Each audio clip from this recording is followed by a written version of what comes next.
We're in the grand final, qualifier number 2, and Team RageQuit did it. They took down the Bang Bush in the semis, and now we see them in a best-of-5 series against Team Battlefield of Eternity is our first map, and again a quick reminder, the team that wins this one directly qualifies for the Masters Clash playoffs. And, well, the other teams obviously still have a chance in qualifier number 3 and number 4. You're also collecting points, so you still have a bit of a last chance to make it in there. But in general, for the Masters Clash, there's 12,000 euros on the line. And, of course, we have an offline final in Paris as well, which makes this very attractive for a lot of the players here. Yeah, Lucio is banned and so is Rega, but still, congratulations to Team RageQuit. That was quite the semi that they played here. Game number 3 didn't start out too well for them, and they were still able to turn it around, so nicely done. But right now we got, of course, Team as the big final boss that they need to beat on the other side, so that doesn't make it any easier. The Hardest qualified in the first qualifier and took Team down, so the blue team is now very determined to at least make it happen in qualifier number 2. And we can see if they can pull it off here. Masquerade is also back. So, a quick reminder, Masquerade was not part of the first game of the day. He wasn't available in the semifinals in the first best-of-3 series that they played. I'm not quite sure why, but he was already announced to be joining later. So they played with a sub, but now that they're here with full force, it's of course going to be... I mean, they are the favorites, clearly. Now they start things off with Hanzo. But what are we getting from the red team? Tracer hasn't been banned, so Genji, Tracer both still up if Limu wants to play it. He did it in the last series, especially of course with that Ando combination that they had. And well, they started already with Sylvanas and Genji. This is exactly the same draft. Oh, no, actually not quite. No? No, it is exactly the same way that they opened up into the draft on in the last series. Same map. So then they picked Anduin shortly after, and if he's not banned out by the blue team, then I would expect them to go for the exact same move again. We got Diablo and Ana, so Banana with his Ana. Li Ming gets banned. Totally understand that. If you have Banana's Ana, that's already a little bit bonkers, but then you have also a Li Ming potentially being played, and that Nano boost is just too annoying. Then again, if you are the blue team, you expect with that pick that Li Ming gets banned.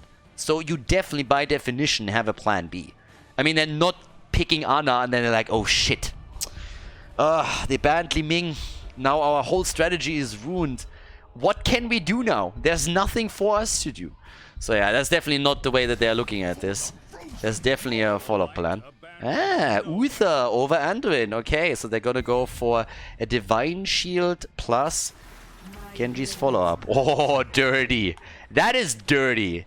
Dirty, dirty, dirty. Nano boosted Thrall with Trash Lightning. Whew. Are you kidding me? He is gonna murder. Yeah, if he gets his stacks together, you can kiss your life goodbye. He's gonna poke you just... Alright. That's a nasty move right there. Okay.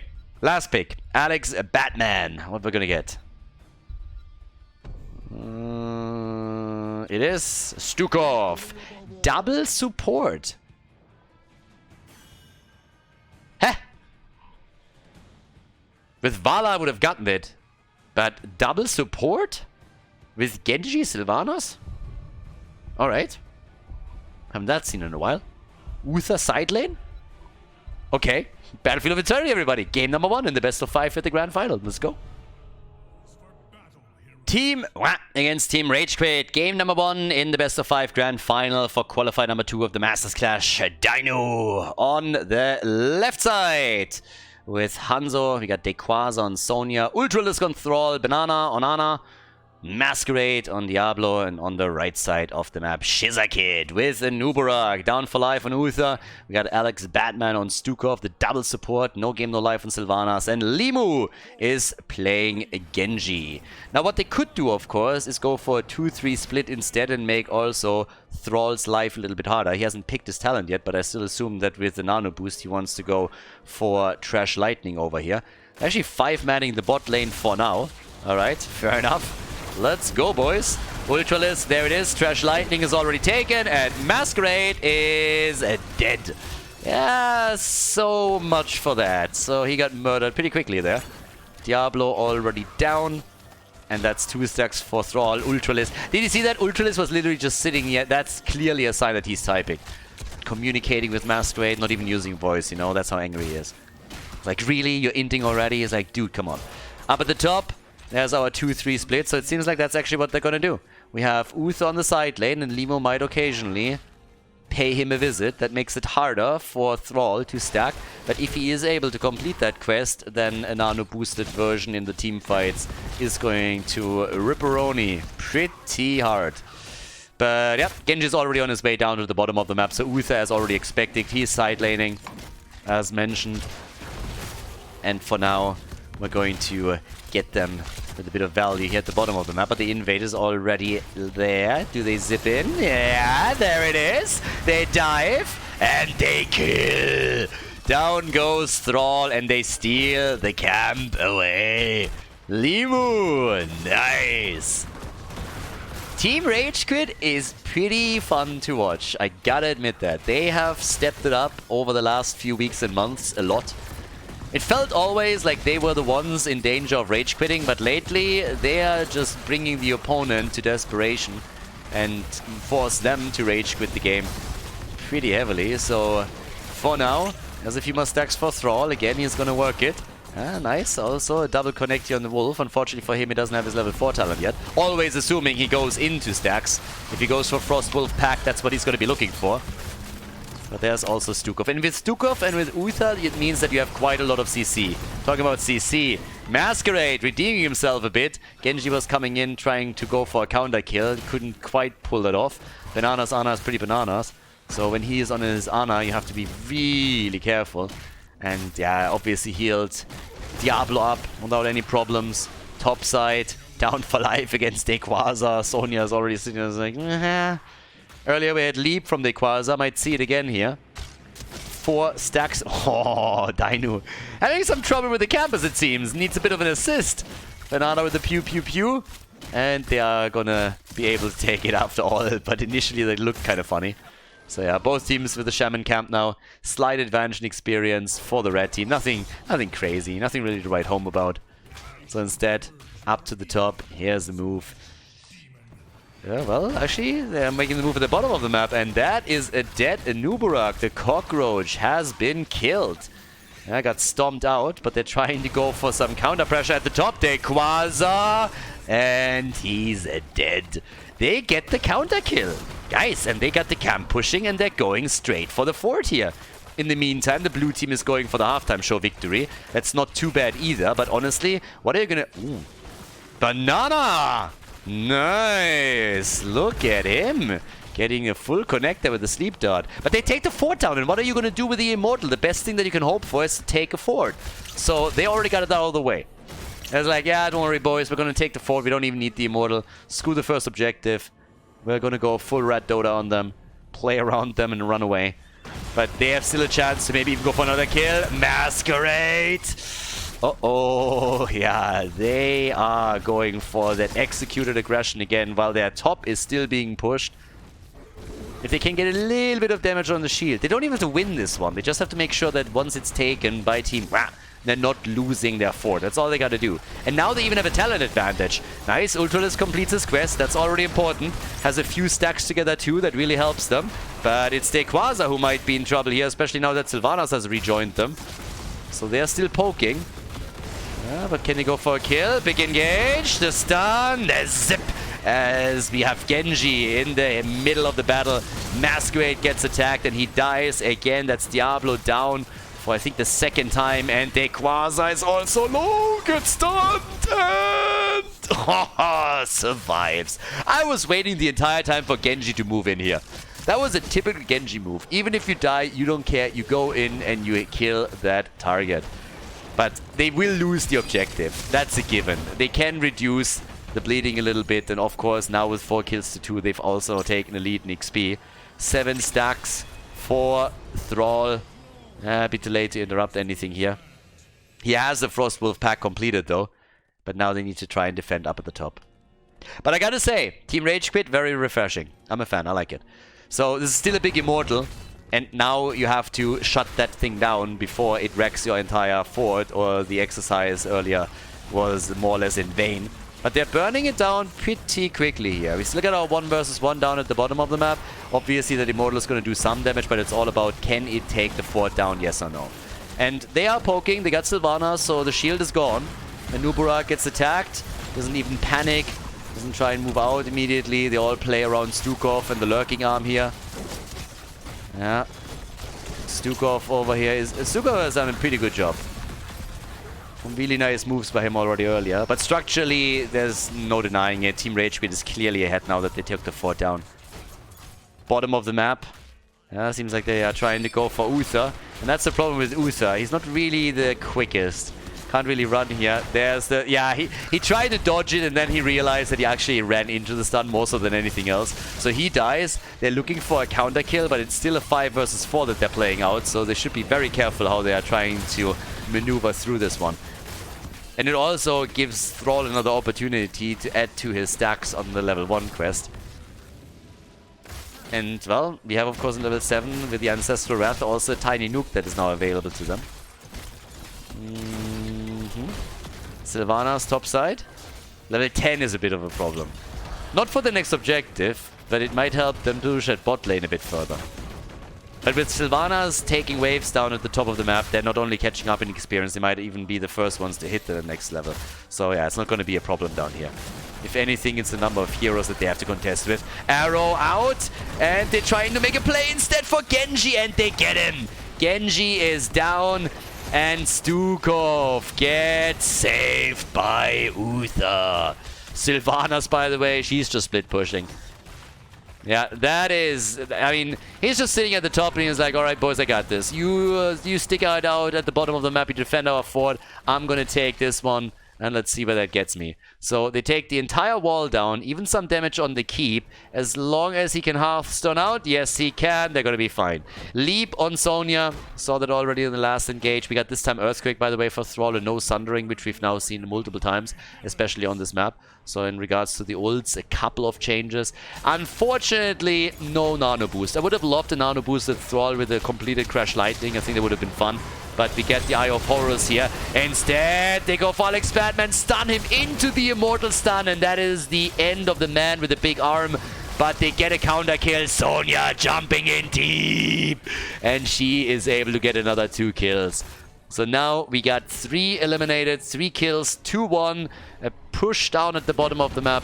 But yeah, here comes the barbecue after Stukov died. Diablo, he was next, but then the big leap from Sonya right there. And they were able to get multiple kills. Full on smash, smash, smash, and Sonya turning into the Hulk. There's another one. Connects the spear, gets the kill, but also gets dropped as the Nuburak and the fort work in tandem. The game is definitely getting a little bit chaotic now, though. Team WAP has all of a sudden pulled ahead. Thrall on 12 stacks.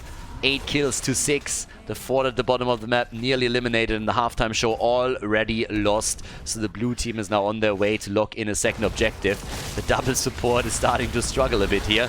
They try to go for it again though. Good lockdown against Diablo. Masquerade is immediately on the way back and gets healed here too, so he survives. But they also have to yield a little bit of ground.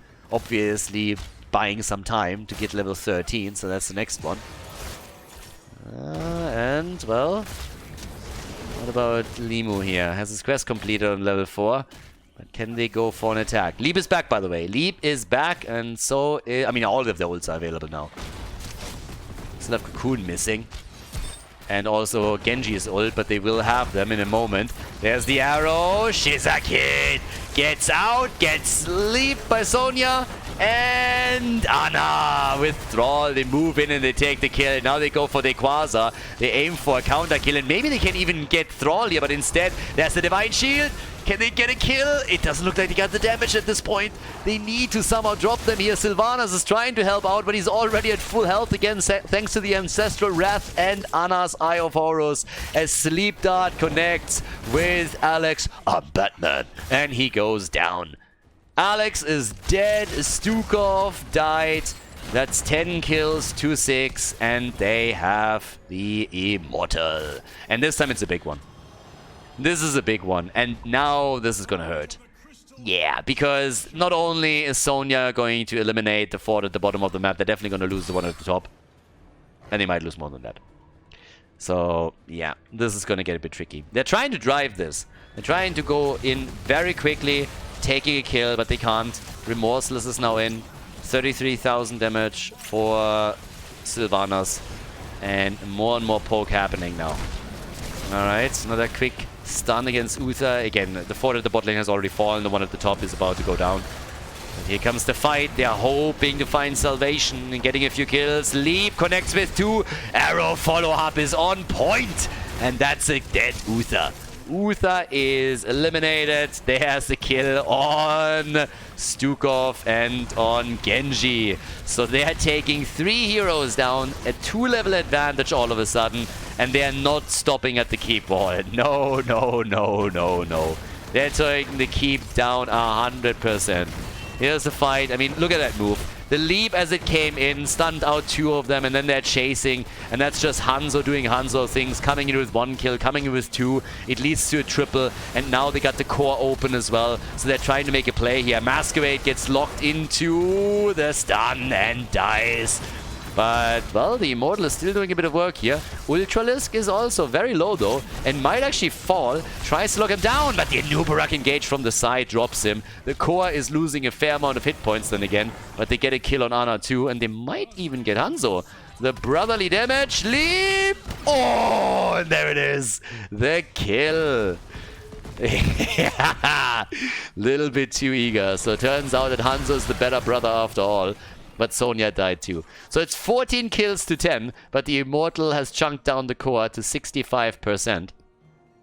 A move down to the bottom of the map now, as they are hoping to take another fort at least. Big Arrow. Nobody paying attention to the minimap apparently. So yeah, Arrow slows them down a bit. They should still be able to take the fort. But Dino, of course, they can't follow up with anything, but they slow them slightly. The fort is still gone. So they hope for level 16 so they can fight with even talents. The virulent reaction on 13 already helped them a little bit. Thrall, by the way, is still at 18 stacks. So we are now 13 minutes into the game. 12 stacks away from completing it. Don't think it's going to happen soon. Limo has taken care of a couple of the catapults up at the top. There's still one pushing in that they might have to take down now. But it's obviously with Epicenter a question of whether or not they can now dive in deep. You got Final Cut. You got Benediction. Also huge. And yeah, the 16 talents are going to help them a lot. But it's a do or die moment, more or less. If you lose, I mean, again, if they lose like 3-4 heroes, it's over. Then Team would just move on to the core. With only 65% of the hit points remaining, it's not enough. Limu, hello? I have no idea what he was thinking there, but that was quite the move. Has to ult out, and there's the Divine Shield. I mean, they completely misread this. It honestly seems like they thought that Team was on the other side of the map or something, but that was definitely a big misread. Now, it might not become a problem because everybody used their ult, so it's not only the red team that just YOLO'd out the R button pretty heavily, but it was also happening on the side of Team So cooldowns are a little bit lower, to be fair, for the blue team. They will have leap back much quicker, and of course Ana as well. But that was rough. And here Uther, alright. Nice move, and Ana is dead.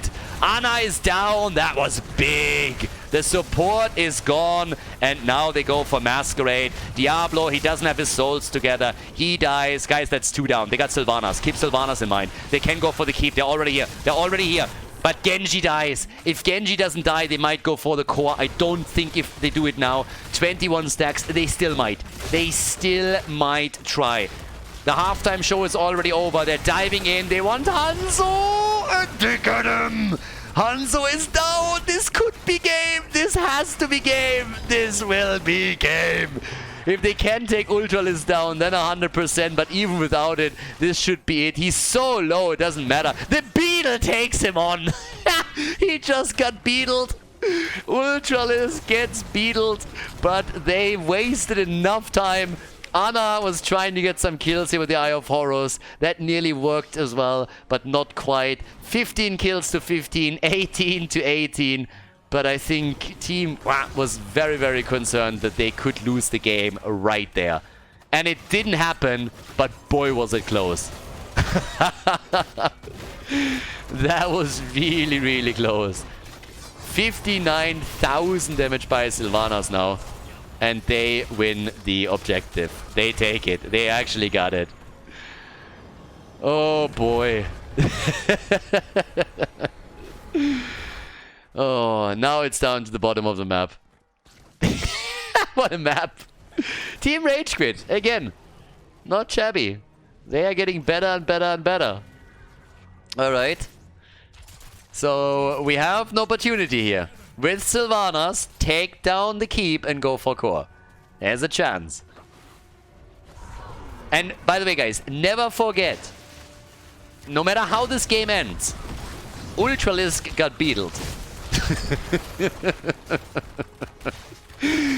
Never forget. They beatled Ultralisk. That's the only thing that matters here. Win or lose, that's the important one.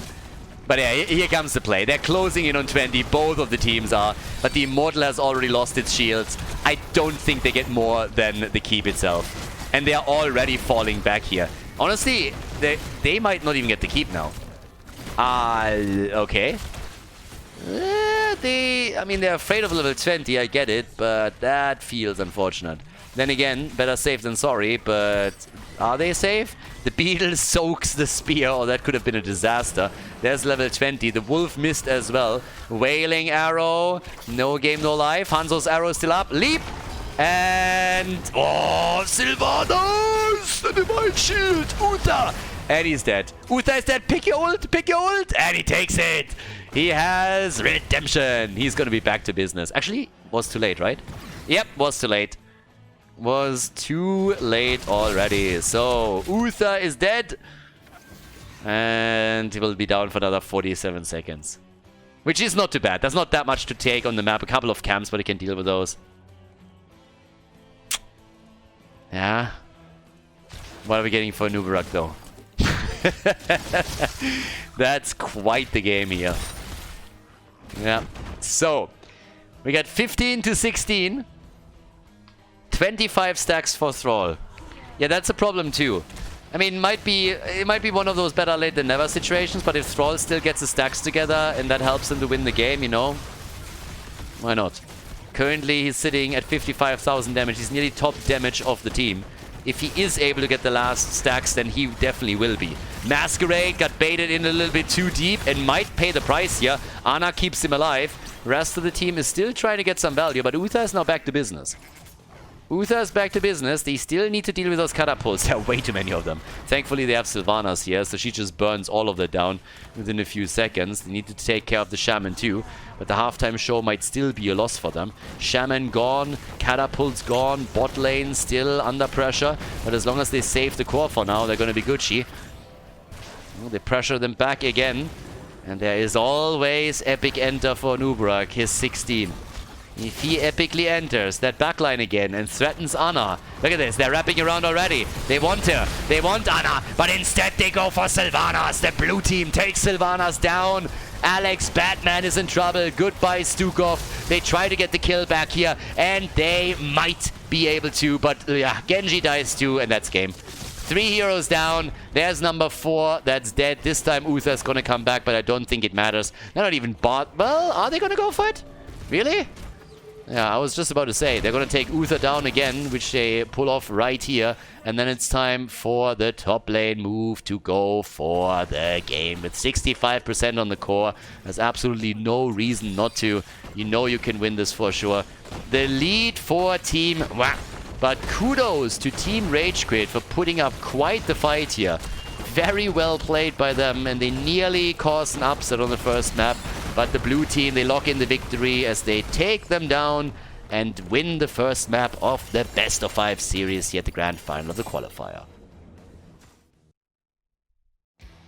Before we head into game number 2, make sure that you subscribe to the channel if you haven't done it yet so you don't miss out on any future content here on Khaldor TV.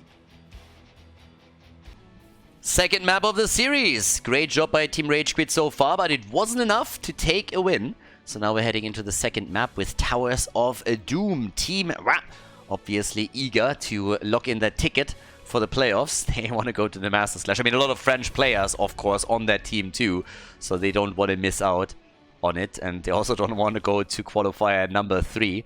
They want to finish it all here, make sure that they have their slot for the playoffs, and then take it from there. But again, we're starting with House of Doom. It's the second map in the series. First pick, first ban goes to Team which means that Team RageQuit decided to pick the map. And they do that a lot. They do that way more than other teams, where they come in and they're saying like, alright, we want to have the map choice instead. That's a real... They're hesitating a lot on that ban. Oof. Brightwing gets banned. Okay. And Dehaka instantly eliminated you. 2 of the globals gone, which leaves Falstad.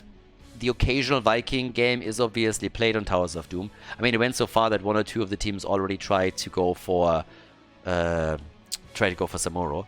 If we're talking about like globals, I mean, you can always try to make Abathur great again, but I'm not quite sure if they're going full Maga on us in this one. We saw a game with Abathur actually on Sky Temple the other day, and they definitely made Abathur great again. Ooh, 100% win rate in this tournament. That's all that I'm saying. So yeah, it's time for the slaps to come back, baby. So bring him back, bring him back. More support bans. The quick rotations between the lanes also shut down as Lucio is banned, Rhaegar is eliminated. And that leaves us, of course, with plenty of supports here. Anduin, you got your Stukov. Jojo again. Side laner or main tank? That's the question. We had it in the previous series. They started off with the Jojo pick and then decided to push her into the side lane and go for a main tank. So that could happen here again. Leo gets picked though for the rotation on the side lane, and we have Sylvanas right together with it. But yeah, here comes the double pick. And again, there is a good chance that they're going for an actual, well, for another tank and then use Jojo on the side lane so that they have like 2 main tanks in the big team fights later in the game. But, well, now that Hoga is picked, I think we are pretty sure going to see Jojo as a main tank here. But you always have the option. You always can play that out. Hanzo for the damage. No game, no life again with the Sylvanas. He really loves to play Sylvanas here. Last game, when he pushed the top lane, he was just like, you kids keep fighting. I'm going to push for keep. I got this, boys. I got this. Just occupy them a little bit, keep them busy, and I'll take down some of the towers there.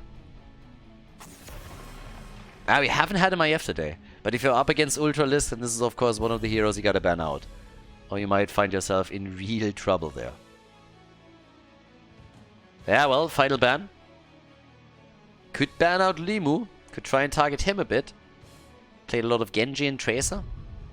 Not the only ones that we are seeing from him, but definitely some of the ones where he's the most impactful. Are they going to go for that, though? No, they ban Anduin. Yeah, even if Limu now goes for Genji, they can't go for the Anduin Light Bomb. It's not a bad ban, but it limits supports even more. Now Malfurion gets taken, and there's the Tracer pick, so yeah, we get her. And we haven't seen the support for Team Rat yet either, so they seem to be absolutely okay with having only Stukov available. I mean, Stukov, Deckard. There's still a few things. There's so many supports in the game right now that it's really tricky. Outside of you playing in Meta Madness, you're pretty much always going to have at least an option that is solid. But that is some of the most sought after supports already banned or picked away, so you don't have that many options anymore. Deckard Cain is probably your best, and he gets taken here. Stukov, of course, also available, but doesn't really fit their comp. Now we have Genji together with it. Limo gets his Tracer. It's actually the first time today that he plays Tracer. And here comes Teriel. So the good old solid Tracer composition. Teriel for the shield, Malfurion for the overheals, allowing Tracer to go deep. And that sets us up for the second map. So let's go Towers of Doom Team against Team RageQuit. The 1-0 lead for the blue team in the best of 5 series, as Banana H is playing Deckard Cain Masquerade on Jojo, Ultralisk on Genji, Dequaza on Hogga, and Dino with Hanzo. In the second game, we have Shizakit now on Teriel for Team RageQuit. We have Alex Batman on Malfurion, Down for Life on Leoric, No Game No Life is playing Sylvanas, and Limu is playing Tracer. Okay. Yeah, there's a lot of responsibility on his shoulders now. If you're the Tracer player for the team and the entire draft is centered around her, then of course you need to be the one that brings the pain. There are some CCs on the other side, but it could be a lot worse. So Tracer already playing this out with Genji a little bit. Ultralisk, it's gonna be the battle here. Ultralisk between versus Limo. That's gonna be what's happening a lot. And hello, sir. Oh boy, that was clutch. That was really clutch. So they keep Sylvanas alive. Ultralisk was already trying to go in for the kill. I like the way that they were attempting to play this, but they go for Malfurion instead. And that was just 3D chess right here. They flanked them from the left, from the right, cut off their path of retreat. That was a fantastic opening into the game. They absolutely outplayed them here. So they set some very nice traps up and lured them into it. Good job by team getting the opening kill here. And they had a chance to get a bit more than that. So yeah, could have gotten a few additional kills. Then again, okay, that's a double kill. So Genji and Hanzo are down. The brothers united in death. That's honestly what most people want to see, because they're both fucking annoying. So if you can kill both of them, that's fantastic. I'll pay for the coffin. I'll contribute to the funeral. You can go in and have a crowdfunding for that. People would chip in for sure. So, yep. The camp gets now stolen. And that's honestly a good start. Well, does it though? Maybe not? No, I don't think so. Shizakid has to move out. This is one of those moments when you kill two heroes, you think you have an opportunity to steal the camp away. You move in for it, and then you realize that death timers are so low that you can't even pull it off. If they would have moved a few more of their heroes close and could have maybe outnumbered them there, then yeah, there's a chance. But that was... that's always unlucky. That just feels bad. You get kills, you're like, okay guys, let's do something with it. And then you lose the camp that you just took. And at the same time, while you defend, they make a play for yours. That just feels bad. They're likely going to get both of the camps, and they already have a leading experience. So that's quite annoying. But yeah. So for now, what we are seeing here is just pumpkins connecting. We got the triple altar phase, of course, coming up. The first one we'll have on level 1 possession. And Masquerade. Okay, he still had the Iron Skin out. That one was important. Could have potentially led to him being killed here. Banana H with his little snowflake is already moving out, the old man. And Leo is still playing with Hogger up at the top. But they love to push with their Sylvanas. And currently, they are getting work done here. They forced Masquerade to Hearth back. I actually really like this. They forced Masquerade to Hearth back, and now they're using this little window to take the entire wall down. Now Malfurion was trying to get the channel, which he couldn't, but at least the top was exchanged, so each team got one. Even if they lose this one now, it's not really that big of a problem. They did a lot of structural damage, way more than those pumpkins did, so good on them. Yeah, forcing one hero to retreat, one key element, and then using that advantage to put Sylvanas into a good position here. In this case, they let the altar channel slide. Shizakid didn't really want to jump in. But while the shots are fired, look at this, and there's a girl on the mission. Yeah, Sylvanas at the top together with Leo, and they're trying to get some kills here.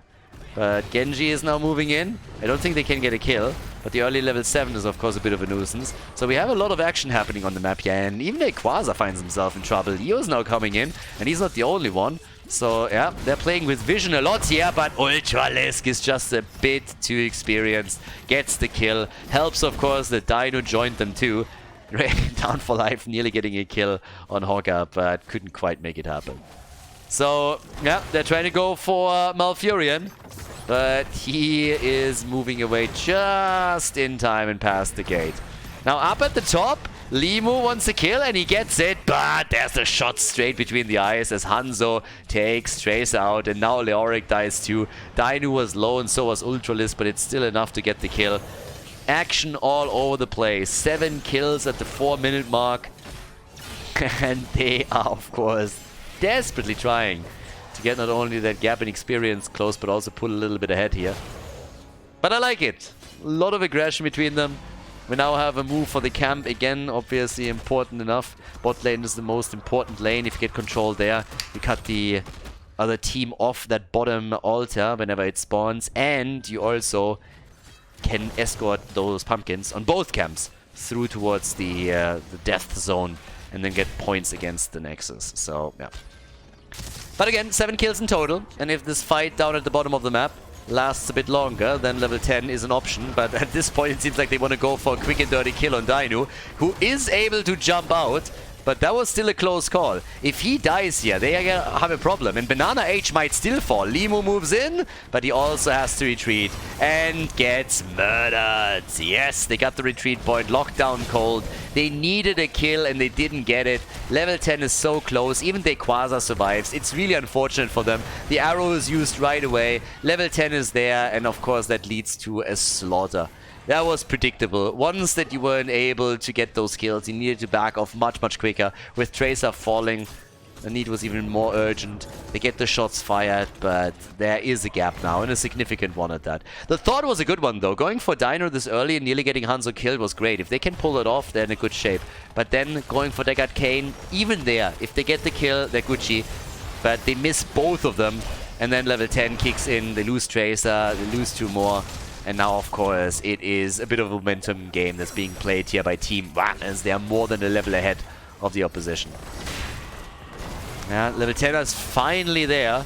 Masquerade, a bit of body blocking. This might be a kill. This is a kill. They get the kill. Good move also from Sylvanas as she shut down all options, moving straight up with the Wailing Arrow.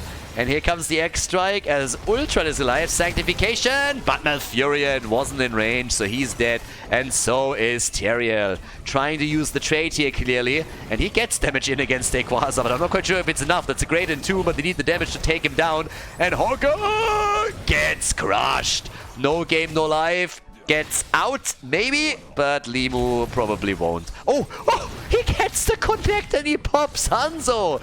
Yeah, he's dead, but he got the kill. And Ultralisk, holy hell.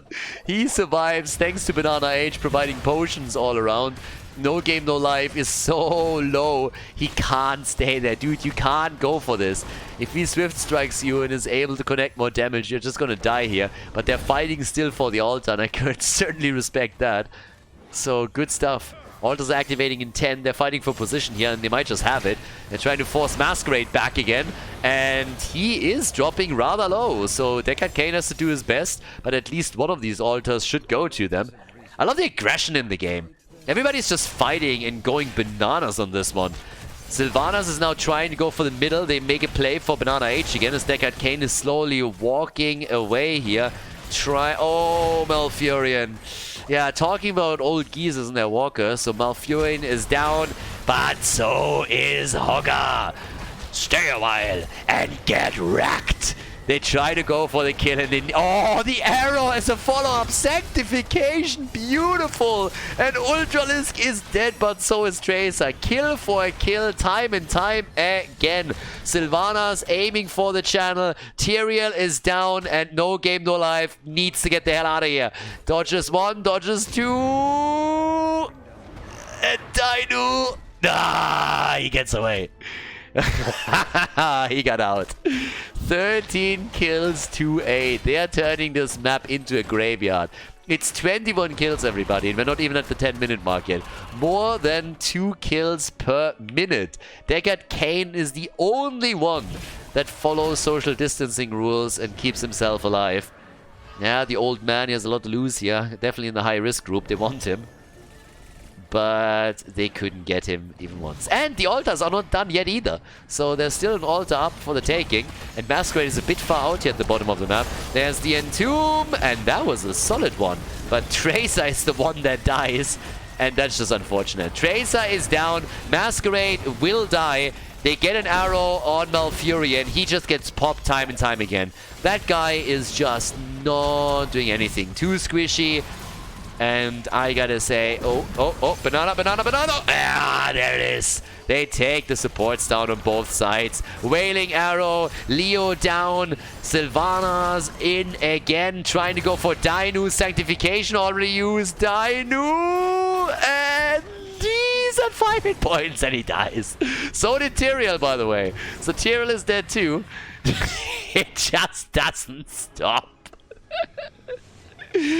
We have 28 kills. 28! And Nequaza, he's low again. Is that a tomb? Hit your tomb, hit your tomb. There it is. And this time he's dropped. Jesus, what is it with this game? Tracer is dead as well. 6 deaths on Tracer. Look at the kill count here. We have 30 kills 10 minutes into the game. We're still fighting at level 16 for this objective. Alex Batman, I mean, honestly, he's tired of dying at this point. He has spent more time dead than alive in this game. That's what it feels like. Every time he rejoins the fight, he just gets popped right away. Immediately going down. They give up the altar this time, but what is this game? What is happening here? And I feel a little bit sorry for Malfurion. I honestly do. Also, Shizakid came in a bit too early. Was maybe trying to make a play there. Maybe just trying to piss them off a little bit. With the Eldruins, he could, of course, move out. Has a Sword of Justice now. We have both teams on mostly even experience. For level 8, a little bit more. Yeah. But 20 to 36 points on the core now. And this game is just, it's just wild. Yeah, Blessed Shield just missed. Tracer wasn't connected, but yeah, recalls, dies. Ultralisk nearly died too, but he's still in play. They're pulling ahead a bit now in the kill count. 20 kills, 2-12. Malfurion, now that he joins the fight, he just immediately uses ult. He immediately goes Tranquility. It's just like, yeah, he's dead again. Veni, Vidi, BG. He came, he saw, and he died. Jeez. Jeez Louise! Sylvanas is dead too. They go for Shizakid. And they're gonna take Tyrael down. The 5-man team wipe. 36 kills in the game. I think at this point it's just gonna snowball. Right now, the threshold is there. The entire time, you know, it was just on a tether. Now it's just flipping. The game's just flipping at this point. It's absolutely nuts. I mean, nobody wanted to stop. Everybody just keeps fighting and fighting and fighting and fighting the entire time. It's one battle after another. We had 12 minutes into the game and Hanzo has 58,000 damage. Sylvanas has 44k after 12 minutes. Another ult, big arrow. Oh, hits Malfurion. Malfurion is so pissed right now. He's like, I'm not even in the battle yet. Fuck you. Why am I already getting stunned here and hit by an arrow? That's just not fair. I'm gonna stay in base now. If I'm Alex, I'm just gonna stay in base. 5 shots fight against the core. They're down to 15 now. In comes Genji. They're literally hunting Malfurion. He's just like, is it my beard? Do you not like old people? That's ageism right there. You don't like trees or what's going on, man? This is not fair. They just hate him. Oh boy. 12 points to 36. We are at 37 kills. 37 kills. Oh, the sanctification being used even. I mean, this is just full YOLO at this point. We're playing in ARAM right now. If they could just focus on one lane, I guess they pretty much did already. It's the bot lane that we're dealing with. There's the hit, but no kill. Tracer. Oh boy. The Entomb cuts them off. They block them into the path. Get the kill. Yes, Masquerade is down. Death. Death. Kill them all. Kill them all.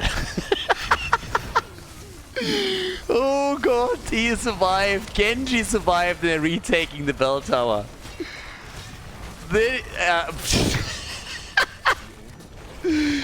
They're gonna get maybe even all 3 altars out of this one. It's just crazy. Ah, well, they might get this one as well. Now that I think about it, of course. Yeah, they got Sylvanas. 20 to 20 in just another second. Even Tracer is chipping in. Leo is at the top. And they are murdering this quick time. If they can turn it around now, that would be the funniest shit ever. We have 41 kills. 41 kills. Leo is dead, killed by Genji, but there's the first shuttle. That's 5 shots fired. They're still attacking this one. They need to get the rest of the altars, though. They need it quickly. If they want this one, they need to hurry the fuck up. I guess Genji could interrupt it. Sylvanas is just trying to take the bell tower. Tyrael is already on his way to the top right, so I guess they're going to sacrifice at least one of the altars, but they did a lot of damage here. They might even get this one. Hello? Arrow is dodged. Nicely done. No game, no life. Just sitting here. So you got nothing, bro. You got nothing. Arrow? Are you kidding me? Oh, the sand!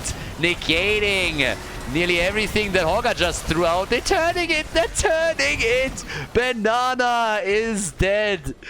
26 kills to 17, and they are taking another 5 shots. 21 to 12 points now. No, less. 20, and they're taking also the bell tower up at the top. Tyrael, is he going to try? Yes, he's going to cancel the channel. Leo slowed them down. Leo slowed them. He sacrificed life. He doesn't give a shit. He's going to be back soon. There's a shots fight, and he mistimed it. Only 6 shots fired. They could have had 7, but now the barrage started and is going to contribute another 1. Alright, so it's going to be 18 versus 12 points. They could be at 17. They could be at 17. Keep that in mind. It might be important later, but Shizakid mistimed it slightly. They got the boss as well. And just like that, 14 to 12 points and a mad control advantage in bell towers. Insane games. Insane games here. Yeah, that game went completely off the rails at some point. At some point, they were just like, okay, fuck strategy. We just go. Big arrow! Another hit! Boss is taken. Double altars coming up next. They retake the bell tower. It's still a 5 versus 3 situation. What's the damage like here? Where's the damage at this point? 82,000. Uh-oh. Entomb! Masquerade! He's dead! Masquerade is dead again. They get the camp. There's the X-Strike. And Malfurion is just YOLOing a Tranquility after another because he's sick of dying. 8 deaths on Tracer. By now, 45 kills. 45 kills in this game. This is just fucking crazy. This game is just absolutely nuts. So now we have to move towards the top again, where the double altar is spawning, and they might make a play for both, since Jojo is still dead for another 28 seconds. But with Sylvanas, they are getting more damage in here in the middle too, before they're even making a play for the altar. So maybe they decide again. Oh, Entomb, they're buried alive! Can they get a kill? I don't think so.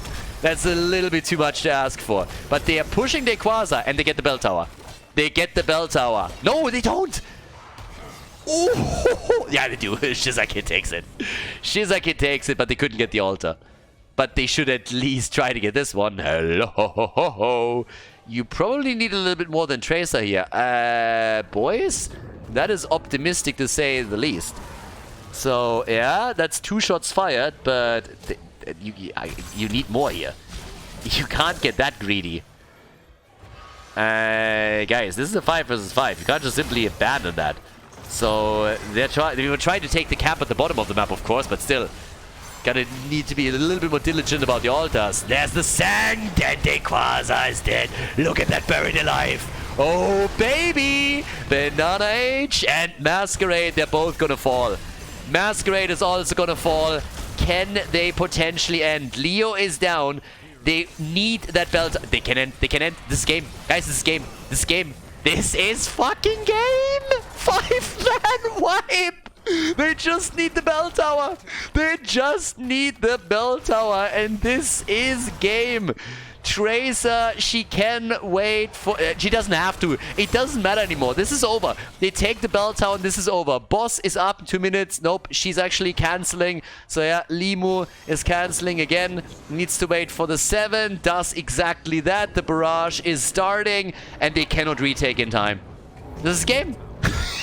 They won it. They turned it around. What the hell? They can take a pumpkin camp if they want to, but there's no way to win it anymore. The barrage finishes it. We have 51 kills in this game. 51 kills. They know it's over. They know they can't do anything anymore. So just sitting there is like, alright, whatever. Here comes the YOLO. Alex Batman is dying again.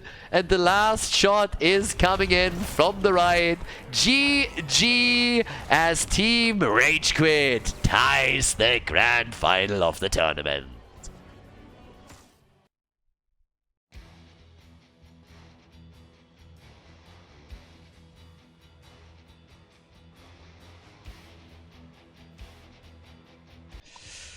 Well, Alterac Pass is the third map, and the series is tied. Team RageQuit with quite the performance in the second map. 51 kills in total, and it has been a while since I saw a team defeat an opponent by claiming every single bell tower. So that one was absolutely nuts. Now, we're heading into the third game of the series, and this should be interesting, because I still heavily favor the blue team, of course, but there is a bit of a chink in the armor lately. Not only did they lose the first qualifier when they played against the Hardos, but also here they're every now losing a map, and at least in this case, as you can tell, they I don't want to say struggling a little bit, but the first map already looked like the red team could win it. And normally when you're talking about Team RageQuit, you know that they're good and they're getting better, but it's not a team that you would necessarily right away place into the top 3 in Europe at this point.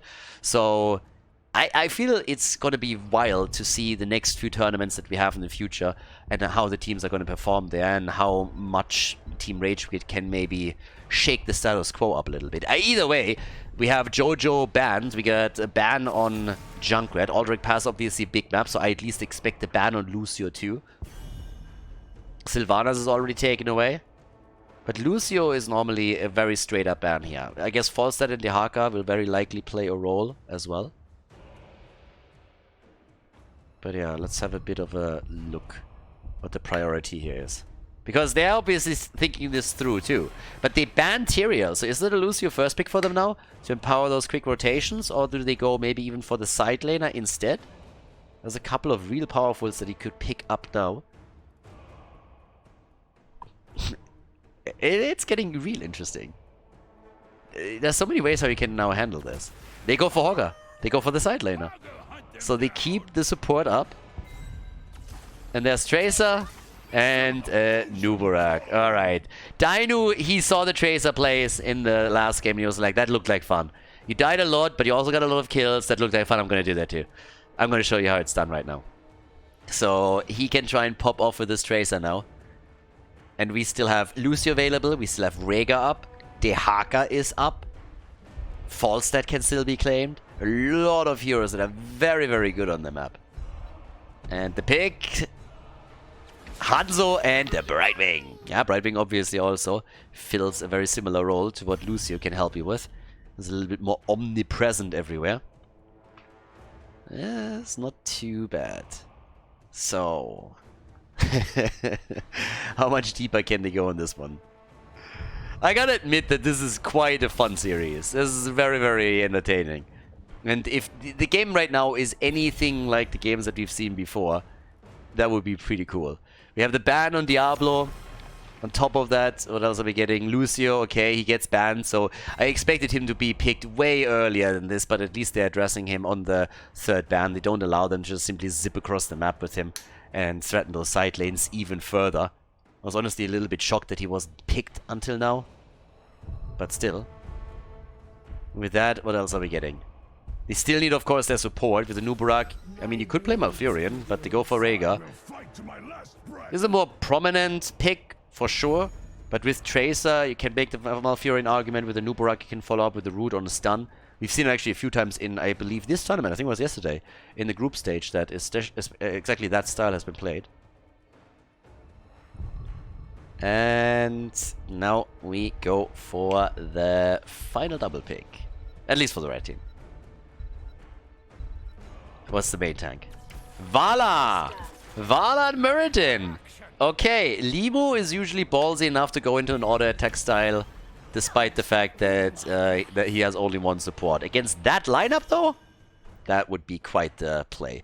Ultralisk with my F. Game number 3, Aldrich Pass. Let's go, everybody. Dino with his Tracer on the third map of the best of 5 series. This should be an interesting one, especially since Ultralisk also got his Maiev.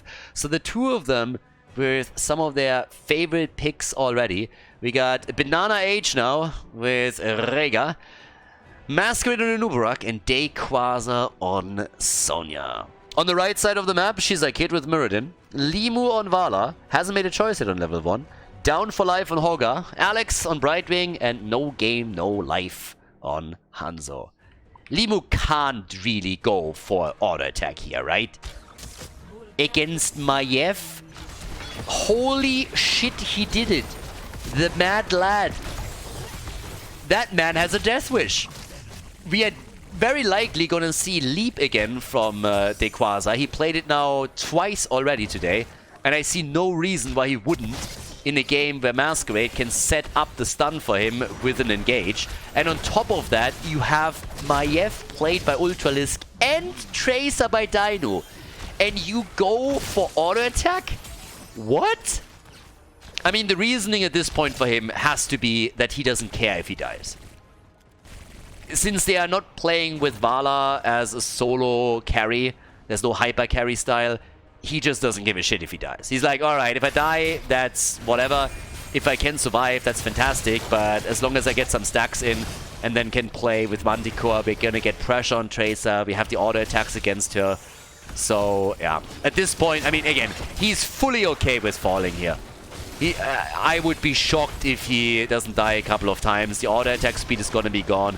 The intention needs to be, I get some stacks, I have heavy hitting auto attacks here at some point in the late game. And once I have my Manticore, I can really start threatening Tracer a little bit whenever she makes an approach. That has to be the idea here. There's just absolutely no way that you're looking at a lineup like this and think like, oh, I believe that I can get away without dying. That's not a thing. So we got the first kill already, and some pressure at the bottom of the map, as you could already see here. Yep, slowly pushing lanes out. Camps are, of course, taken. Still super important. And they are flanking in. And Limu gets saved by Brightwing in the final moment. Tracer, they were already ordering her coffin. They were already ordering a tombstone. Here lies Tracer. She picked Creed of the Hunter and died a second later. And then Brightwing came in and was like, friend, friend, friend. And Vala was like, alright. Hey, my friend, just heal me. So we got the one kill, but it seems like Team Wa is also starting to get a lot more aggressive here. If that's even possible. So they're just trying to take structures down and moving in for the hits and the kills. But Masquerade, talking about it, he dies. Masquerade is dead again. Masquerade seems to be the new Lauber lately. If he doesn't die early, then you know something's wrong. In this case, at least he didn't die first, so first blood was obviously on the side of Team RageQuit. 36 stacks at this point for Girl, for Red Riding Hood. Dino down here with the water pistols is pissing Shizakis off a little bit. And down for life. Yeah, Brightwing. And that's a save. Nice. Brightwing being useful. So many friends. Everywhere. Yeah, and Vala's also looking for some. Vala's looking for a few more friends too. Trying to get some hits connected. Reverberation. That is... that talent name always tilts me a little bit because it always feels like Reverberation should be the one, you know, that has the second clap and not the other way around. It's always weird to me. But well, it is what it is. We got the Bed of Barbs. And they are trying to go for an early objective. This is a lot earlier than usual. Normally you have at least level 7, sometimes even level 10 on the board before teams make a play here. But we had this a few times now, where Masquerade on Alterac Pass with the Nubarak is trying to sneak in the objective. He spawns a couple of beetles, keeps those grunts occupied, and then moves in and gets them a lead. So that's a very, very annoying strategy to pull off. Always forces them to get at least a few resources committed to the defense. Another Stormbolt, nice, against Ultralisk, stopping in, but there's a kill as Muradin dies. The Ragdoll thrown across the map, and Hoga is dead too. Tracer with 2 kills, Dino is having some fun here. Dino's coming in, he's like, let's kill some shit. Yeah. And that's objective number 1. That's the lock. They're gonna grab this one. And that could even result in a few towers already taken out. So they're getting a bit more damage also in up at the top now, as they have 2. And down at the bottom of the map with the beetles that are being spawned by Anubarak and with Ultralisk helping out, they are getting damage on those forts, and that's even before the objective is there. But Vala got a kill on the doggy at least. That's not only 57 stacks for her and therefore the first reward, but they are able to defend the mid lane a little bit better. Down at the bottom though, the fort has fallen before the objective is even here, so that's bad news. Brightwing is all alone at the top. And it's like, friends? Because they need that rotation, and they need it quickly. Smash the fruit fly. Dequaza. She's a kid. A moment too late. The double tether, and goodbye, Vala. Oh, Hanzo is dead. Vala is saved. Hanzo is dead. Vala is saved. I thought they would both die. I was pretty sure that would be the first death on Limu, but no, he is still alive. That's another auto attack connected. Maybe a few more, but there's the leap. Oh! And the kill. Vala down. For the first time, the disc on Maiev. Without level 10 abilities, you just have no chance there. There's another kill. Brightwing gets smashed. And that's the fort. In the middle, at the top, and at the bot lane. Yeah, they're going to get likely all 3 of them. No, they go for boss instead. I expected them to rotate into the middle, but nope. Instead, they're going for the boss top side, so they are starting to pressure the keep, and then on the way back down, they can just pass through the mid lane and take the fort down there. So, or go for a double boss right away. We got a Hogger already with the shockwave, Brightwing with a blink heal, and the boss gets taken. So yeah, keep in mind, for Vala, I don't really see, obviously he's going to try and survive as long as he can, but they don't mind dying. It's all about getting some stacks together and having with Manticore a tool against Tracer in the later stages. It's kind of sad that we don't have a use for Reyna anymore. That arrow went nowhere, by the way. Narrowly missing the target. Narrowly. So yeah, 6 kills to 2. Tracer getting a little bit clapped here, but still fine. And the days where you pick Jimmy against Tracer sometimes were kind of cool. Haven't seen that in a while though. Jimmy doesn't play a role anymore. Oh, big kill. Vala down for the second time. That means 10% of the attack speed are gone. And Team is clapping back hard.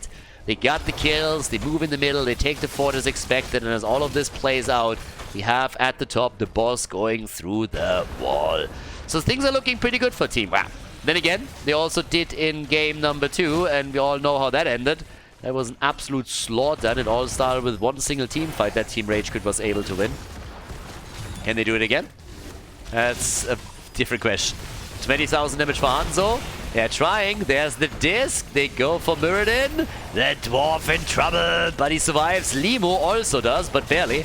And Shizakid is still not quite out, is not out of this. The arrow connects with a few of them. Good job, but Masquerade gets murdered. Masquerade is down, and it seems like Ultralisk might fall too. They're gonna get both of them, aren't they? First it's Rhaegar that dies, and then Maiev gets dropped. They are back, baby. They are back. Team RageQuit. They're trying to make the exact same play they did on the second map. First, they die a couple of times, so that the team gets excited and thinks they're ahead. And that's when Team RageQuit thinks, we got them exactly where we want them to be. And they're starting to smack a little bit. So, we have them with the Phoenix objective. Likely they're going to get... well, actually, they might not get this. Because they still don't have level 13, so they might get a bit of a lead here. But I don't think they can lock the entire thing in. It's just too much time that will pass. Masquerade, he's already trying to go for it. But they have at least some seconds of a lead. Stormbolt, Vala is dead. These leap attacks that we're seeing from Dequaza are absolutely on point. He's having a shit ton of fun right now playing on the side lane. He's already incredible when he plays any other side lane hero, but with an aggressive one like Sonya, he can get so much more damage and kills in. He's sitting at 19,000, 20,000 damage, has gotten multiple kills and hasn't died once yet. Hogger is down too, and Team RageQuit is on the ropes. 10 kills to 5. Talent advantage, Stormbolt, Arrow, both connect. Recall, and Tracer is still alive, gets the Ancestral and simply goes for the kill. Dino alone is already fucking crazy good, and then on top of that he gets the support for the team that allows him to make plays after play after play. Now they have another kill, 7 kills ahead. Now Ultral is missing the disc, but as all of this happens, Sonya is going again for the objective and the team is pushing through the middle. If they get the second one here, I would be very surprised if they didn't get at least one keep. Maybe even more. Especially if they get level 16, which is only half a level away. So, yeah, that is half a level until 16. That's going to be big. And that might be a kill. The tether, the damage, and the crushing of Vala. But Anubarak died again. Talking about crushing people. The cockroach is down. Objective is coming through. Leap and the Brightwing play. They wanted to get the kill here, but couldn't. Can they get Dino in a spot where he can lock in another one, though? There's level 16. No game, no life. Nearly down. Discus also out. Dino still poking, and prodding. 4-4, and Shizakin is low. The arrow. How many arrows does he have? Honestly. How many arrows was that? Top lane, by the way, the keep is already falling, and the objective isn't even there. So, yeah, they're gonna go for more pressure in the middle. And Nubarak is back on the map, by the way. And they might lose more than one keep. The top keep is definitely gonna fall. Brightwing is trying to defend it. That ain't happening. So now they're going again for the middle of the map. 13 kills to 6. And it's just pressure. The barrage is there. But Vala gets a kill on Sonya. And that pushes them back. And that might just be the end of that play. Now, down to the bottom of the map, there's still damage on the keep. But Vala is dead as well. Uh-oh. Tracer can't stop, won't stop. Dino with 50,000 damage by now. Hasn't died yet and is getting one kill after another. As the bot lane keep is getting lower and lower. But it might just survive here. Might just. Even the core has taken some damage, but obviously it's going to regenerate. And now they're already moving back. They're realizing that this is going to be a bit too problematic for them. Dino, the arrow is going absolutely nowhere. NA arrow confirmed as we have another tether in the middle. Ultralisk hasn't given up on the fight yet, but he might be asking for too much here. Maiev is dead. All the keeps are damaged or down on the red team side. They haven't taken a fort yet. Here comes Sonya, and she gets the connect with the spear. Spin to win, baby! And she takes 2. Gets the first clap and drops Brightwing with the assist of Anubarak, and then she's able to get Hanzo by himself. Another kill as Hogger dies. Jesus. 25 kills. I mean, only half of what we've seen in game number 2, but this entire best of had so many kills. It is just crazy. Absolutely crazy. They're moving into the mid lane now. They can take every single keep. They might even go for core here. With this keep, a second armor shield is going to be removed of the boss, and they can easily take the one at the bot lane if they wanted to. Seems like they want to go for a Muradin kill, and he doesn't stand a chance. Even with Avatar. Is he going to get out? I don't know. With Brightwing, they might actually save him. So yeah, massive amounts of damage on Muradin, but he survives. I find it wild that they didn't just rotate down to the bottom of the map and take the last keep. Arrow again? I mean, he's spamming them on cooldown. Every single time the arrow is ready, he just spams out another one. And Muradin is getting kills. They're getting Sonya again. They're jumping in deep and they're going for Banana. And Rhaegar is dead. Yeah, he is. So is Muradin, though. And Tracer is still... I mean, honestly, Dino and Tracer is like a surgeon wielding a scalpel and just taking the opponent apart piece by piece. I mean, look at this fucker. He's sitting at 74,000 damage right now. Hasn't died yet even once. And he just doesn't give a shit. Maybe now he's finally going to get murdered. But he dodges out on everything. But with Limo moving in, this has to be the end of it. He dodges that... Come on, dude, die. Just please, just once. Just make it look like you're human. Make it look at least a little bit like you're human. Come on. You can't go full Daddy Elon on us. I mean, honestly, if there's like 2 people where I'm not quite sure if they're from the same planet than me, then it's Daddy Elon and at this point, I guess Dino.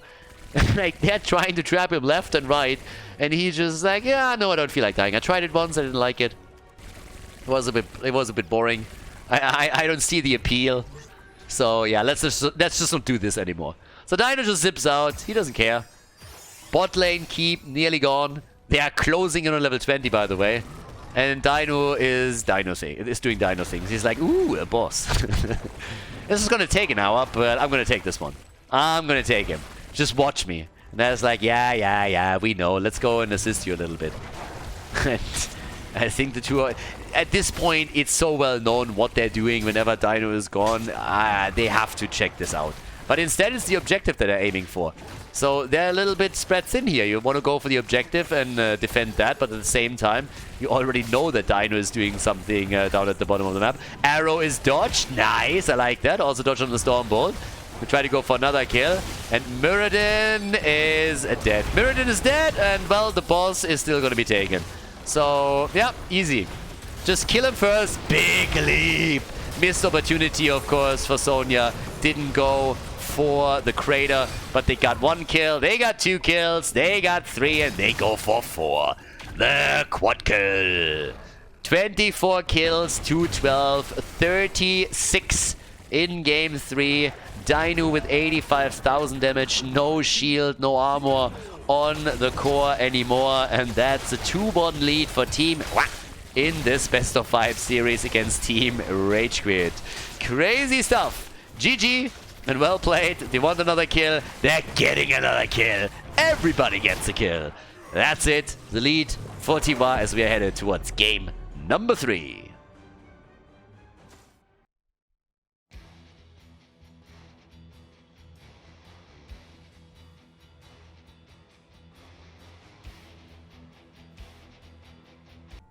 Infernal Shrines, the 4th map, maybe the final one.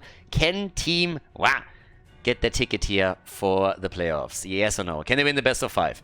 So it's a pretty crazy series. A lot of back and forth, a lot of fights. Map number 2 escalated into an ARAM pretty much. And right now we have just fight after fight after fight after fight. It's probably the most kill-heavy series that I've seen in an eternity. I mean, it's absolutely nuts. Now, the map is interesting too, just simply because for some reason we haven't seen a whole lot of Infernal Shrines in the Masters Clash yet. It's true for qualifier number 1 and number 2. Now, probably just because the games that we picked, you know, they didn't want to play it. But it's still kind of wild. Normally you see that map a lot more, but we've seen so much Alterac pass now. Just to give you one example of what was played out there at least. But yeah, as it stands, we now have Brightwing banned. And yeah, with Infernal Shrines, I mean, again, you can go for an early Hanzo. He's quite dominant there. Leo, Blaze, both really solid. Could even see a Mage coming back in. Now, Maiev gets banned, and I don't blame people banning Maiev against Ultralisk. I mean, if you have a good Maiev player, it is such an annoying hero to go up against if your opponent knows what he's doing. And Ultralisk showcased that very clearly. they go for the Karrigan ban too. This is pretty much like a move that in professional circles we call fuck Ultralisk.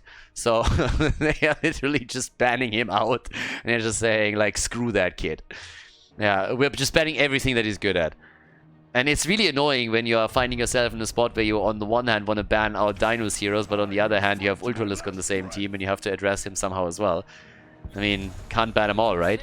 Jojo as an early pick, very likely as a main tank and not a side lane. It could still be played as a side lane, and they could go for another main tank. But given the fact that Johanna gets added value on Infernal Shrines in the first place, she's a great option here. But again, if you wanted, you could go for the double tank play with Jojo solo laning at the beginning. Unlikely, but possible.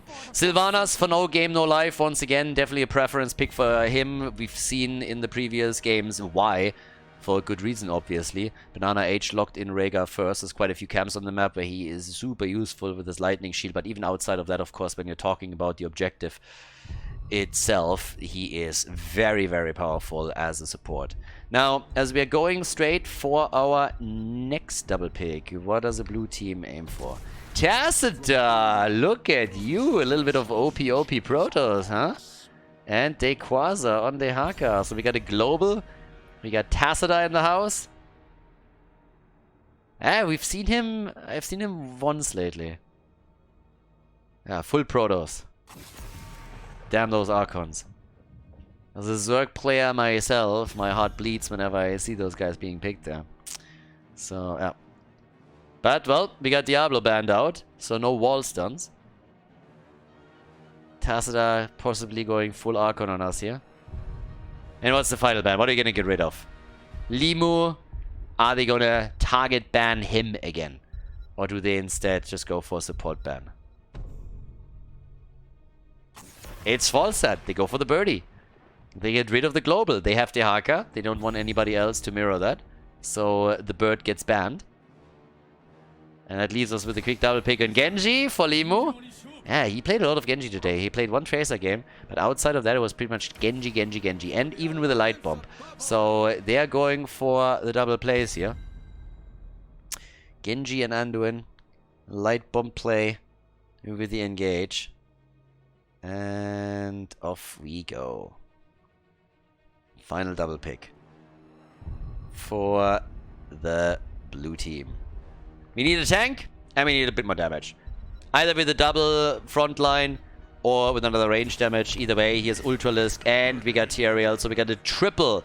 I could have seen Imperius, for example. It's another play that they've made a few times, where Ultralisk went into Imperius so that they have an additional stun. Now they got Blaze, Dehaka, and TRL. A really tanky front line. And Tacita, of course, for the main damage.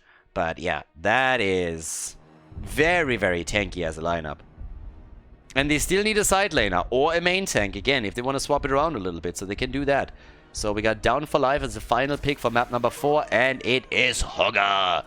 Alright guys, let's go. Moment of truth. Are they tying the series in Force game number 5? Do we go the full distance here? Or is Team Ra looking in a victory? Let's find out. Game number 4, potentially the last one.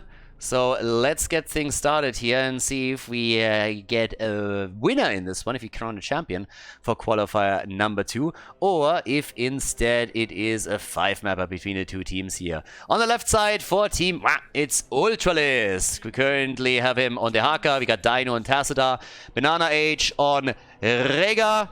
And at the same time, Banana H with Rega, Dequaza with Blaze, and Masquerade on Tyrael.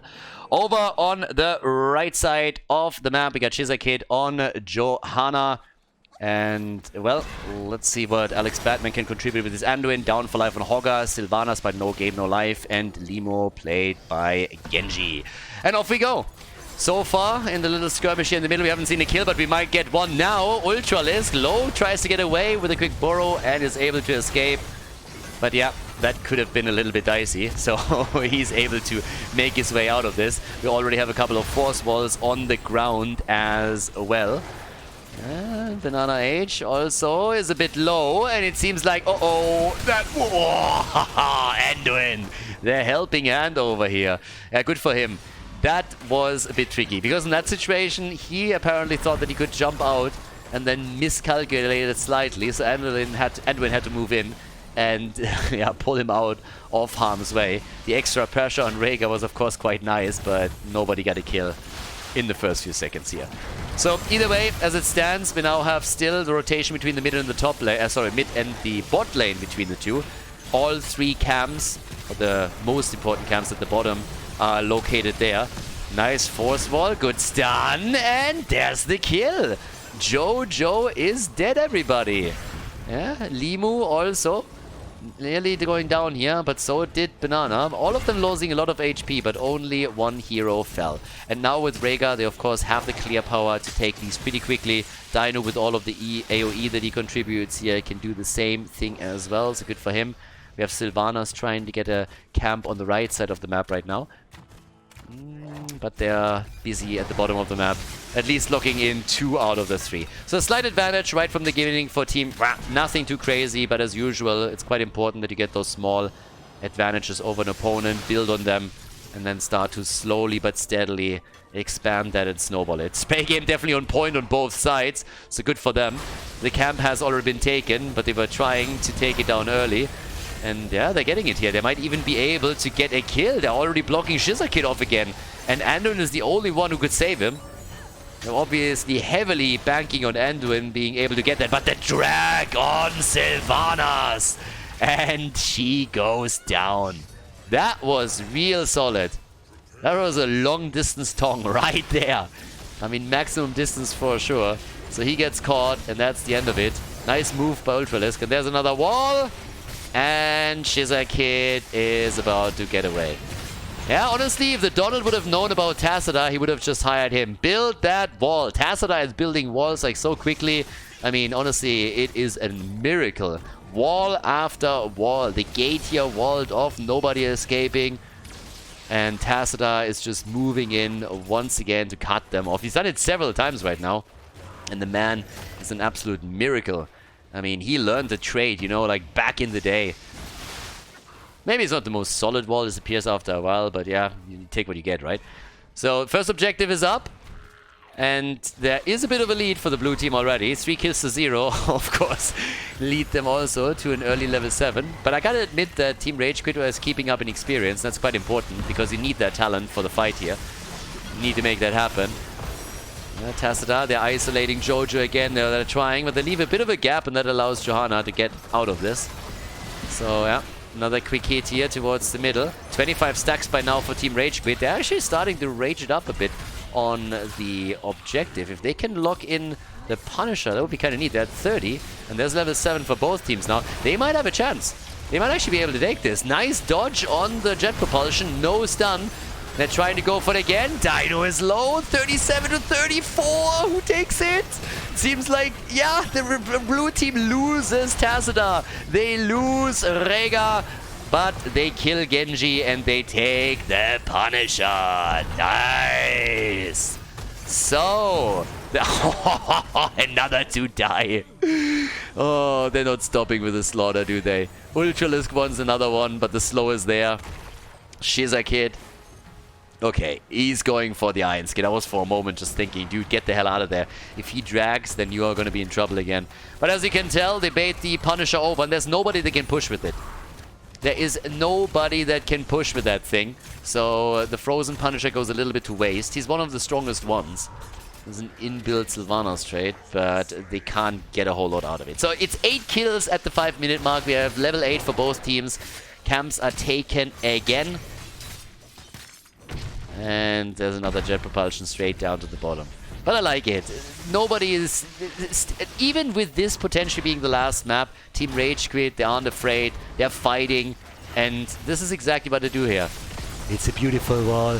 Tacita is amazing. He's building so many of them. He's building so many of them. They're perfect. Everybody says so. And very cheap. So Jojo, she got out this time. But it's obviously really annoying. Dino is just like cutting off the path of retreat time and time again. So there's so many stuns in CC. They have the Haka for the drag, the jet propulsion, and later on we're gonna probably have the sanctification for the shrine fights, and then you have Tacita that also shuts you down, plus the totem on Rega. Lots of CC, and for the front line that's really annoying. Shizaki is just trying to run. I mean, he is trying to just do an obstacle course every single time that he moves into it. Another wall. Gets a bit of an assist here, Genji this time, but look how quickly they're pressuring this back. There's level 10 now for both of the teams, and they kill Anduin quickly and look for a kill on Genji now, which they're also going to get thanks to the jet propulsion. In they go with Archon on Tacita. No game, no life, also on the run. He's at least getting out of there. He's escaping, but that fort has no chance. So the first fort falls up to the top. Hogger is trying to counterplay that a little bit. But yeah, he's getting some damage in, but of course the Haka is already on its way here. So now they're continuing with the camp clear. And they're pretty diligent about it. If you look at the mercenary experience, they're doubling literally what we see for Team RageQuit, because of all the camps at the bot lane that they could get the extra ones.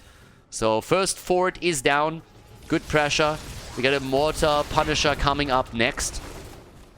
And will be announced very, very soon. We have already Hogger going for their own camp. Jet propulsion, dodge, nice. Dequaza might have to even bunk up, but he doesn't have the cooldown.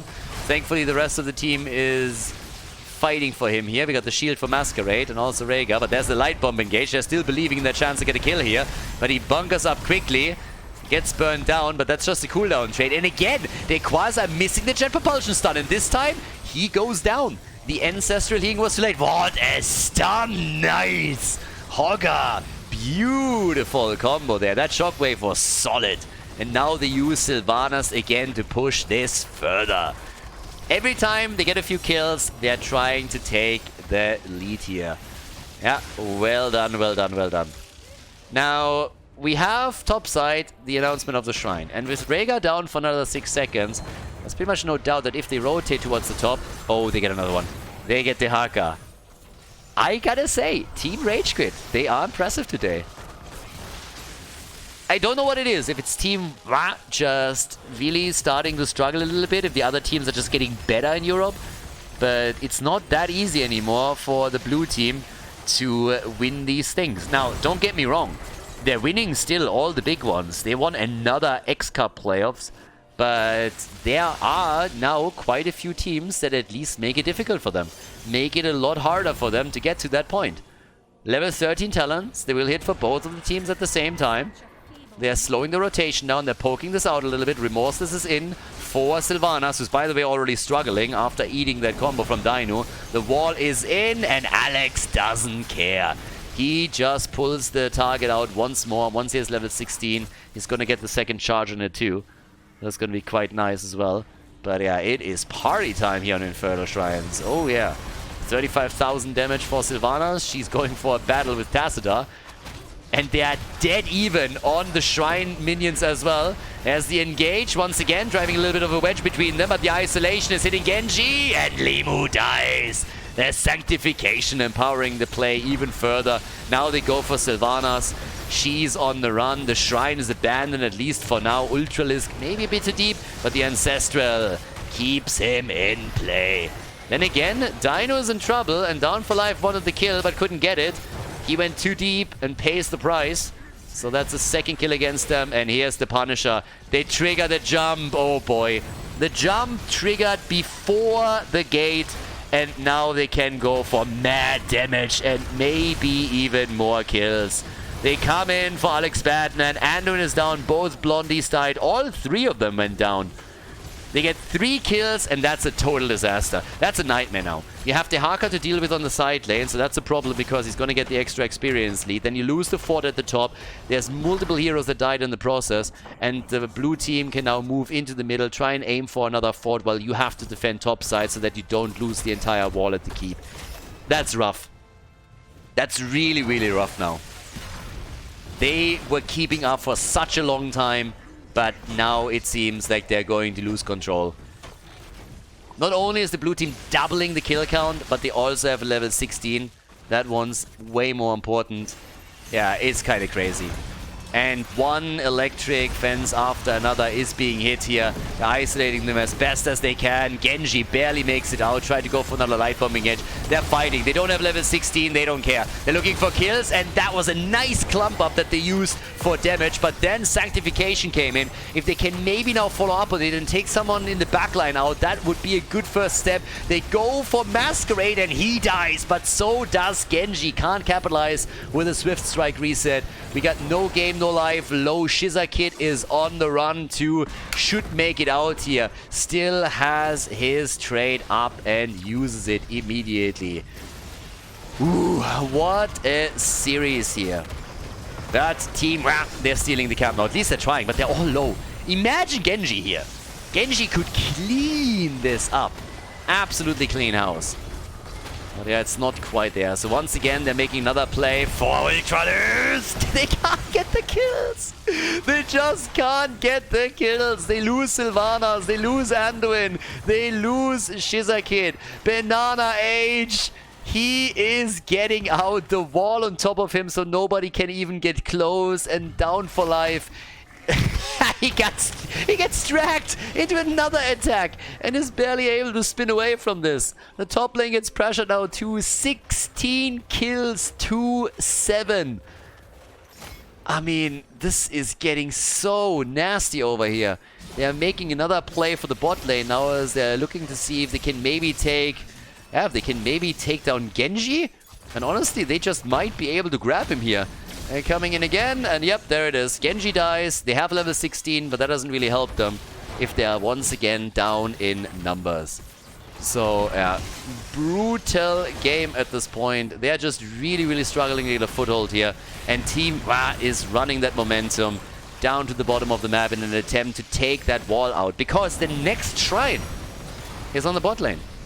And if they win the Punisher, they can go for the keep directly. And that is very likely what they're going to aim to do here. The fight continues. Sanctification, and the crybaby goes down again. Anduin is dead. And here comes the Sylvanas kill. Maybe more than that. They're fighting it out. They're just brawling. They're just brawling. They abandoned all pretense of defense and go for the hits. They're trying to see what they can do in those team fights, if they can maybe coordinate them around. But it is not happening. 20 kills to 7. And that is maybe even a move away from Limo. No, not quite. Okay, so as it stands, the keep at the bot lane is going to fall. I don't necessarily think they're going to get more than that here. They're already falling back. They have 21 kills now against 7, and the objective is of course now up. So if you go for the shrine and you lock it in, then they will not only get the objective and the chance to push through the bot lane for core, but they'll most likely be able to do it with level 20. So that would be a big one too. But yeah, 61,000 damage for Sylvanas, 73,000 for Tacita. And it's time to shine. Final chance to go for a fight. I don't even know what they're bothering with the top. They have to... I mean, apparently they think they can just defend at the core and give up the objective. They have to fight the fight, though. So the fort at least is down. Means also no catapult pressure topside. But here come the level 20 talents. That's a very early sanctification for Masquerade. Did he just fat finger that? Probably not. But down goes Genji, and that is probably the beginning of the end. Oh yeah, that definitely is. Another wall and a double kill as a result. They build that wall, they take him down. And now, well, that was actually a bit of a joke point. Look at the body block here. They're even attacking. Body blocking, and they take the entire team down. 5-man team wipe. And that is a qualification spot for Team for the Masters Clash. In the first qualifier, it was the Hardos that advanced. It was the Hardos that made it to the playoffs. Team only took 3rd place, but now they win the second qualifier and take a spot at the playoffs. Nicely done, well played, congratulations. Team joins the Hardos at the playoffs.